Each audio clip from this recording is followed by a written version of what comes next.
The story of the Bible begins in a place where heaven and earth are united as one, the Garden of Eden. And in that place, God installs his image, Adam and Eve, who will be God's royal priests and rule all creation on God's behalf.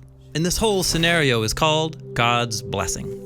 But they're led astray by a deceptive creature, and they're exiled from the heaven on earth place and lose their job as royal priests. And humanity spirals down into violence.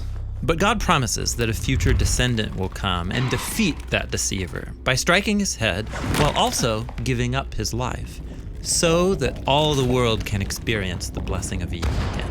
This promise is passed on to Abraham and his family, from whom this royal priest will come. And this family grows and becomes a large people.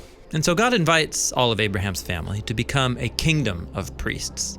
God will come and live among them in the tabernacle, and that's where Israel's priests will do their work.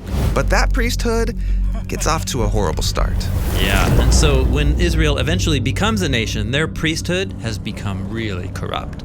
And so the people start asking for a king. And eventually, God raises up David. King David. And he's full of trust in Israel's God. In fact, with God's help, he defeats Israel's most powerful enemy. All without proper weapons and without an army. Now, not long after becoming king, David goes up into the high hills at the center of Israel's tribes, and he establishes a capital city, Jerusalem, otherwise known as Zion or the City of David, and it's like a new Eden. This is the same hilltop Abraham visited. It's where he met Melchizedek, and it's where God provided a substitute sacrifice for Abraham's failures. Exactly. And so David brings the tabernacle up into the city so he can make this the place of God's royal presence. And during the inauguration, David's dancing with excitement. Not only that, he deliberately dresses like Israel's high priest.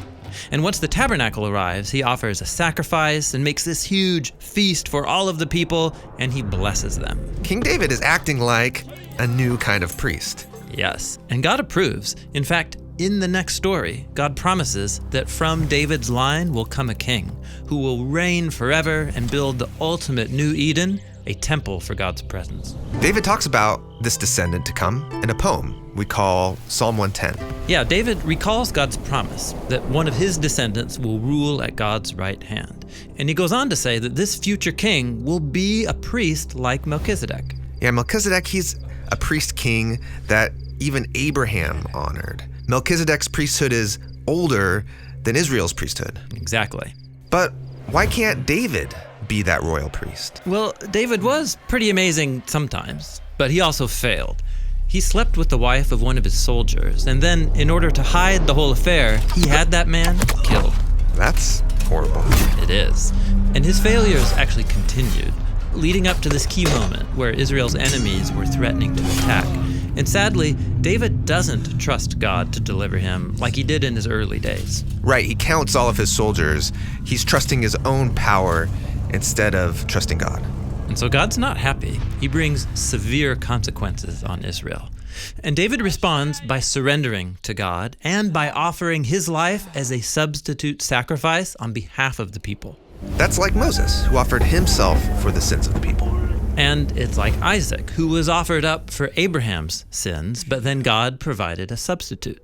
I see, so there is a pattern here. Right, and it's this pattern that leads us to the story of Jesus. He claimed to be the promised royal priest that the story's pointing to, the one who will bring the blessings of Eden and restore humans to their lost calling to fulfill God's promises to Abraham and David. And it's his story that we will look at next.